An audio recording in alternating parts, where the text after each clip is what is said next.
Hi everyone, welcome back for another episode of a vlog series that I like to call Becoming an Interior Designer. We are on episode 6, which is so crazy because I didn't think I would stay committed to this every week, but here I am, and I wanted to make sure Theo was in this one because last time he wasn't, and he is the star of the show.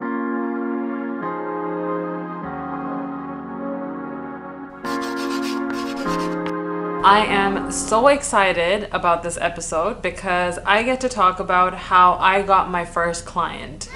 Now, my first client is a dear friend of mine. Her name is Ridha, and she basically saw one of my videos where I gave my bathroom a makeover under $100 budget, and she was super impressed, and she asked me to help give her bedroom a makeover as well within a reasonable budget.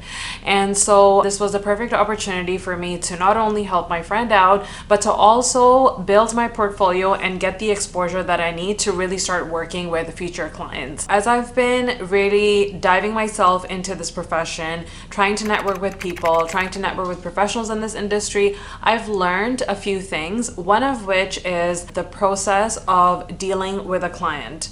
So what are the different phases that an interior designer has to go through when they are working with a client, and what are the appropriate ways of charging them, billing them, invoicing them? So those are all of the things that I'm going to talk about. And I just want to put a disclaimer that the process that I'm going to be talking about was a process that a fellow interior designer that I network with gave me. So it might not be the same as what you may have found out through somebody else, because in this industry, there's not really one glove fits all. As a business owner, you kind of have to figure out what kind of proposal and invoicing works for you. For example, some interior designers charge their clients based on an hourly rate.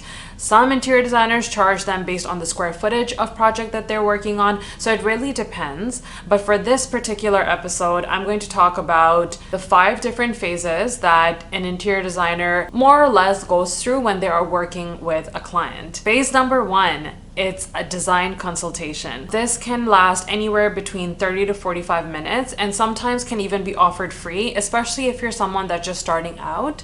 But sometimes it's actually good to charge the client, because in that 45 minutes, you really get to understand how your client is, if they're hesitant to pay you for that 45 minutes, because in that little bit of time, you get to really understand how your client is. And at that point, if you're getting not so positive vibes, then you can definitely decline your client and move on to a different one.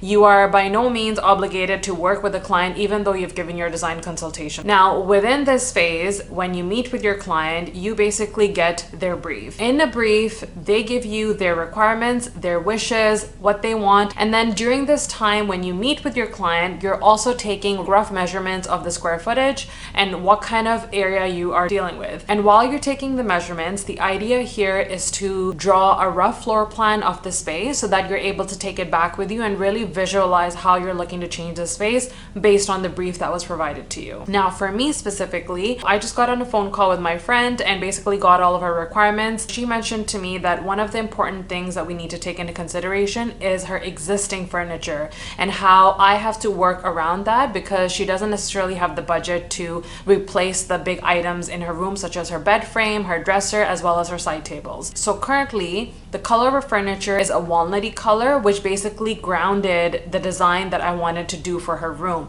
And that basically led me to present a mid-century modern design, because there are a lot of wood and rustic elements to that concept. And so that's what I proposed to her. And from there, we carried on to phase 2, which is work concept design and space planning. This is the phase in which you really get to refine the drawing that you had created in the previous phase.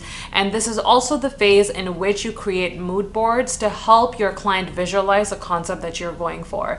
You kind of have to give them an example of what the new space is going to look like by means of space planning, and also provide them with a rough proposal of how this project is going to get executed. So timelines, costs, inventory, drawings, and all of that stuff. Now, phase 3 is detailed detailed drawing. This is the phase that I kind of had to omit from my process just because I'm not tearing down any walls or demolishing anything. But if you are working with a client that requires you to do so, this is the phase in which you really have to perfect all of the drawings, such as your elevation plans, your millwork, your horizontal and vertical sections, your baseboards, your cornices. All of those things need to be really detailed. This phase also takes the most amount of time, so you definitely need to have strong skills within AutoCAD or SketchUp. And that is one thing I talked about in detail in my previous episode, where I outlined the difference between an interior designer and an interior decorator. Okay, moving on to phase 4. This is the phase that is the most exciting and the most fun because it's all about purchasing and coordination. And that is something that I'm going to do today for my friend Rida, and I'm going to take you guys on the ride with me.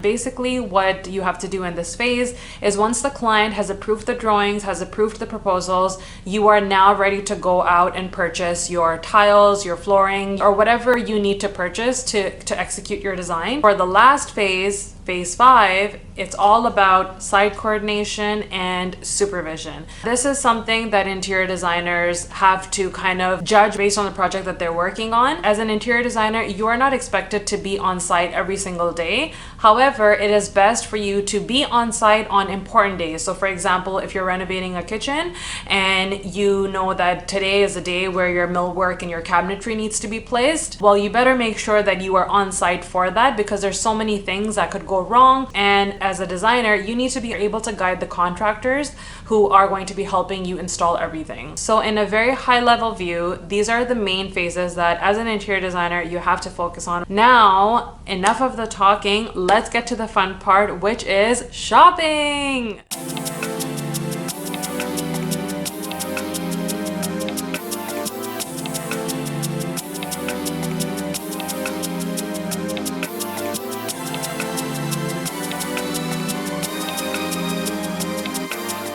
So we're on our way to Michael's, which is one of my favorite stores because anytime I go there, I get so much inspiration of all of the fun things I can make.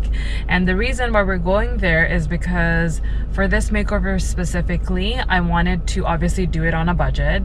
And that is one advantage that I have, is being able to create things with my hands. So I'm going to be getting a bunch of materials that I can use to make things like flower vases, frames that Rida wants to put in her bedroom, so right on top of her bed, a tray holder for all of her perfume bottles, just little pretty things to jazz up her room, because if you were to buy those pieces individually, of course the cost will just like keep on adding up.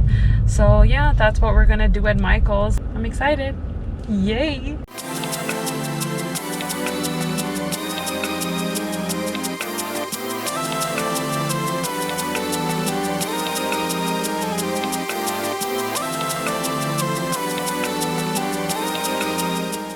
We are on our way to Home Depot today, and I've been looking forward to this day because I get to go and pick some nice color swatches for the theme that I had picked. You know, you spend so much time preparing the design, putting together a mood board for your client. Color is one of the most, if not the most important thing when considering designing a space. You know, it really determines what the space is going to look like, what it's going to feel like, what kind of emotions it's going to bring out.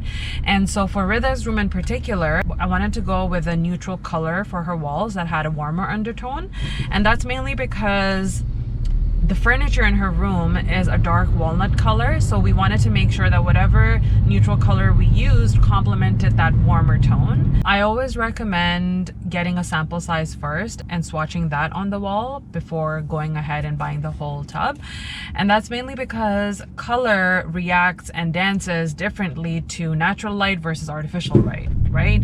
So you want to be able to see how light is being reflected during the daytime and how the color changes when it becomes evening time and there's artificial light being reflected on it. So whether it's an LED bulb or a halogen bulb, so you just have to consider all of those things before you actually go and purchase a bigger tub of paint and continue to paint all your walls. Because in the end, if you don't end up liking it, you're gonna do two things. You're gonna A, continue looking at it for the rest of your life and not be happy with it, or two, you're going to want to do it all over again, and that's just going to cost you a lot more money, time, and effort. So you want to make sure that you do it once and you do it right?